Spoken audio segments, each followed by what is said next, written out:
Hi, I'm stopping by for a quick hello. Did you know there are 16 million thunderstorms worldwide each year? And of those, there are about 100,000 in the United States. And of those 100,000, about 10% are classified as a severe thunderstorm. And those thunderstorms, they can produce straight line winds or hail or tornadoes, heavy rain. I've even been in thunderstorms where there's snow. And there are other things, deadly lightning can happen, although not that often. And there are we think sometimes of blackouts with thunderstorms, although there are good things too. Rainbows after a storm, for instance, or it helps the grass grow. Lightning is good for the soil. But there are surprises. Sometimes in 1955, there was a thunderstorm in Belgium that set off 40,000 pounds of buried explosives left over from World War I. Can you imagine? Can you imagine that? But nobody was killed except for one cow, which was unfortunate for the cow. But boy, what a surprise that was. An unanticipated effect of a storm there.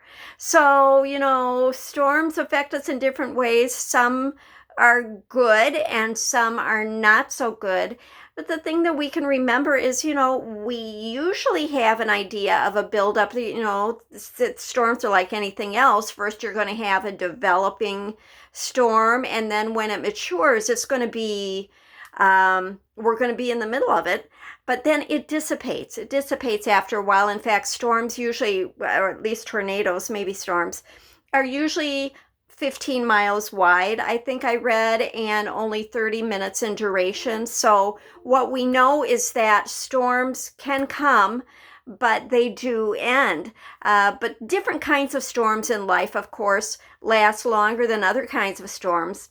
And the thing that we want to think of is, do we have a warning? Well, sometimes we do, but like with the Armistice Day blizzard, there was no warning. People were out in their shirt sleeves, duck hunting or walking here and there. It was a lovely day, and all of a sudden this blizzard came, and not everybody survived that. So when we're thinking about a storm, we want to be prepared, and when one comes, we need to think fast.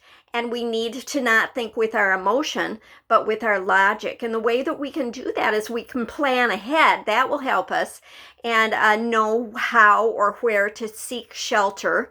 Also, sometimes when I think of storms, I think of that song. And what I'd like to say is that, like to add, is that storms can be physical, but they can also be like, we can have storms in our lives, or we can have what we call storms, a nation or even the world can endure a storm. In fact, we are very much looking at that right now. But I like to think of the words of a song, and I can't remember what musical it was from, if it was from HMS Pinafore or Carousel, I can't remember, but those words, when you walk through a storm, keep your head up high and don't be afraid of the dark. And I will see you next time.